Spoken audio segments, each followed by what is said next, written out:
I'm going to show you how to set up Flipgrid to do some classroom conversations. So I'm going to start off on the Mac, and I'm going to go to flipgrid.com. And from flipgrid.com, there's a spot up here at the top that says Educator Login. So if I click on Educator Login, you can actually log in with your school Google account. So I'm going to go ahead and click on Google Login and log in with my school account. Now once I've logged in, it's going to show me the ability to create a grid. So I can add what's called a new grid, and it's going to ask me to choose what type or name I want to give that grid. So I'm going to call it class discussion.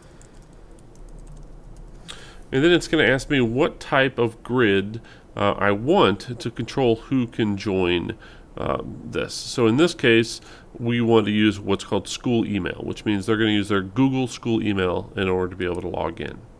So I'm going to go ahead and create that and click next.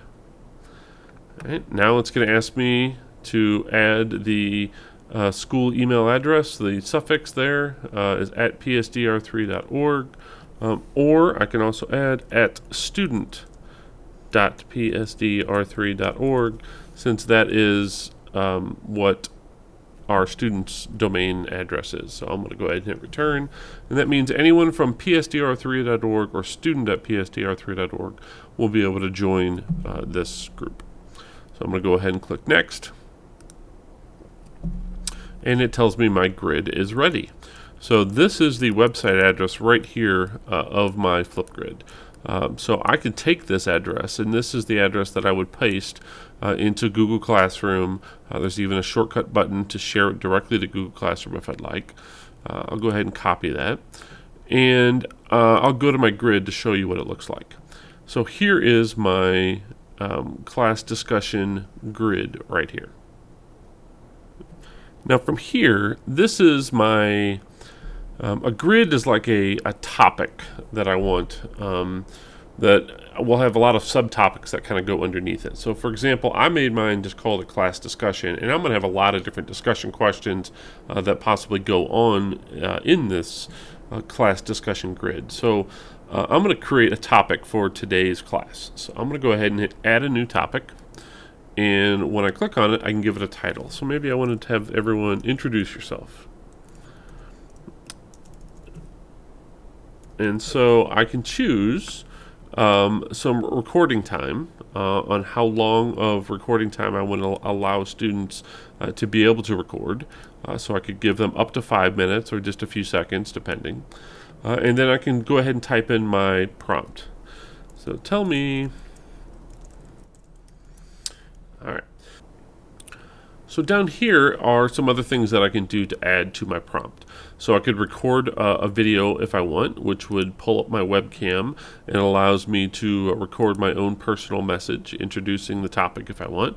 I could upload an existing video. I could go to YouTube and add a video from YouTube. Maybe I want them to watch and then discuss. I could upload images, add GIFs or emoji, or just about any other variety of topics that I can come up with here. Once I'm happy with that, I do have a more options button here that I could give some tips if I want to help students. I can attach links to files if I want to for some kind of an attachment that maybe they have to look at, or a rubric that they have to study first.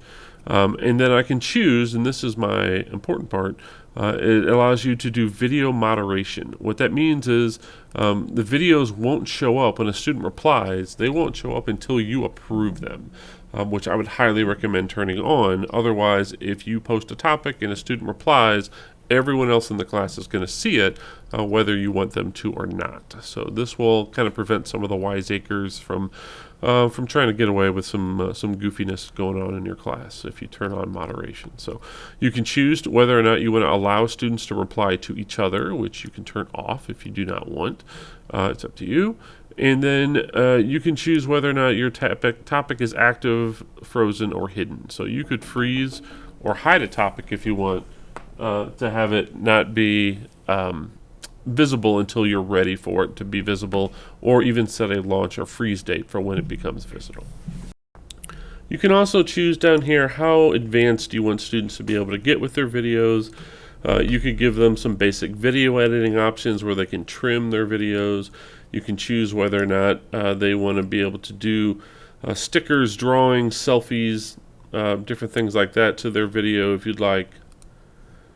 You can choose whether or not they can only do selfie videos or upload videos with stickers and filters and do drawing, add text to their videos if you want. You can choose whether or not they can have titles, control how many views or hits they get, how many likes they get if you want. So you can control exactly what things they're able to do with your video. And then finally, you can choose just some basic feedback to give, or if you wanted to, you could actually build your own rubrics built in to be able to do that. So once I'm happy with all of these advanced options here, I'm going to go ahead and hit create a topic. So here's the link to my topic.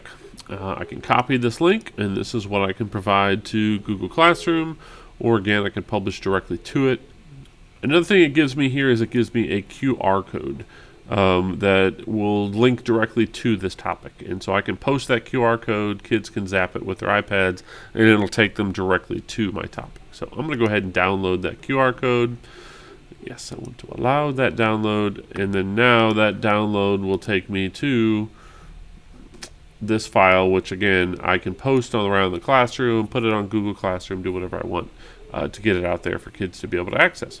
Now from the iPad, I'm going to go ahead and I'm going to open up the Flipgrid app. And from here, I can tell it to scan a Flipgrid QR code. And this allows me to zap that QR code. I could have also typed in the flip code or simply clicked on the link or zapped the barcode that was created and shared by the teacher. But in this case, I'm going to go ahead and just zap that code, and it's going to take me right into a group called Class Discussion. Now, it's going to ask me to log in the very first time with my Google account. I want to make sure they use your school Google account to do that. It may also ask you permission to allow you to use the microphone and the camera on your device. You'll have to hit allow on both of those things to be able to record with. So now that I'm logged in, I have a giant plus sign down here to add my own response to the prompt. So when I tap on that plus sign, I now have my camera activated and I can record my video and my voice giving my response. Now I can tap on these three dots and have it upload a video clip I've already recorded if I need to. I can also record without audio if I would need to do that for some point. I can also flip the camera around to use the front-facing camera if I'm using it to record somebody else's response. On the left-hand side here, I have a couple buttons. I have one to show the prompt again if I need to be able to see that, and another one that gives me sticky notes that I could actually type in my own little script or something if I need to help me remember what it is that I'm going to say, maybe a few talking points. I'm going to go ahead and close that. So once I'm happy, I can go ahead and hit the red record button to start recording. Now it does have a bunch of little buttons here to be able to add things like a tint or add some text or add some emojis. These are all things that, again, you can turn off from the teacher side if you do not want kids to be able to do that. There is a markup tool to be able to write on your document, and this far one is a whiteboard tool to be able to actually have a whiteboard space to be able to write or maybe show how you would solve a problem, something along those lines if you wanted to. But once I've decided what it's going to look like, I'm going to go ahead and hit the red record button, and here I'm starting to do my recording. So in the upper right hand corner, you'll notice I have 1 minute and 30 seconds counting down, because that's how much time I set it up where they can respond, and they can't go over that. They can always do less, just can't do more. So once I'm finished, I could go ahead and pause my video. I can start recording again, or if I'm happy with it, I tap the arrow, the red record button, and here I'm starting to do my recording. So here, this allows me to watch my video. In the upper right-hand corner, you'll notice I have 1 minute and 30 seconds counting down, because that's how much time I'd set it up. If I needed to, I can tap the add button. If I needed to add some more to it, I can do that. Hit the red record button, or as long as I'm happy with it, I can go ahead and so in the upper right-hand corner, you'll notice I have 1 minute and 30 seconds counting down, because that's how much time I trim it if I need to, simply by tapping and adjusting it to trim that video if I needed to be able to do that. Ahead and hit the red record button. But in this case, I'm going to go ahead and move on to the next step. Now it's asking me simply to snap a selfie for my thumbnail. This is just the little avatar that goes with. my face, show me who's the one who made this original post, and it makes me type in my name and give it a title or a link if I want, but I can just leave it as is and hit submit my video. Now it tells me my video has been posted, but it has not been made visible to other people yet because it isn't being moderated. I had this be a moderated topic from the teacher side, so teachers will have to approve this before it shows up for other students to be able to see. I can choose to download this video to my camera roll if I want to be able to save my own personal copy of it. If I need to be able to do that, I can. So I'm going to go ahead and say return to the grid, and this is where I'll be able to see my response and everyone else's as soon as they've been approved. So after a student has submitted their response, this is what you see on the teacher side. So these responses are going to show up as hidden because we've turned moderation on, which means no one else is going to be able to see them. So I can click and mark it active for it to show up to other people, and I can click on the response to simply view it. Record button, and here I'm starting to do my so I can view it, make sure it's appropriate before I make it public for everybody else. Now, I can reply to this a few different ways. I do have the option to do video feedback, which opens my webcam and allows me to record my own video feedback, giving a response. I can also use a little built-in rubric here for ideas and performance, where I can edit and make my own rubrics, and I can give them a score, and I can even give them some comments in here personally. And once I've done comments, if I want students to see comments, I have to email those to them. So I can do email feedback, and then the students will receive an email with those comments sent to them. Now, if they did a great job and I really wanted to show other people, I can feature this response by starring it, or I could even share this response, and this is a direct link just to this one person's response if I wanted to share that with other people. So when I get a whole class full of doing this, I'll have a list of all of these down here that I can go through and show. I can even check the box to select all of them, and I could do certain things to all of them. I could activate all the responses. I could hide all of the responses. I could choose to download all of the videos if I wanted to. I could also make my own custom mixtapes. A mixtape is kind of like a playlist of your favorite responses that you could put them in. Again, you'll get a link to that you can share as well. So this is what the teacher side looks like to be able to view and monitor all the responses that are being posted. So now back to the iPad. I'm a student now, and if I pull down to refresh, you'll notice my response shows up.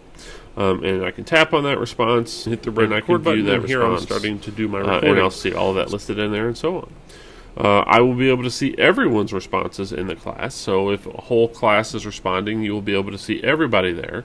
If I have the ability set where students can reply to each other, then they'll actually be able to open up one response and be able to reply to other people's responses if you'd like.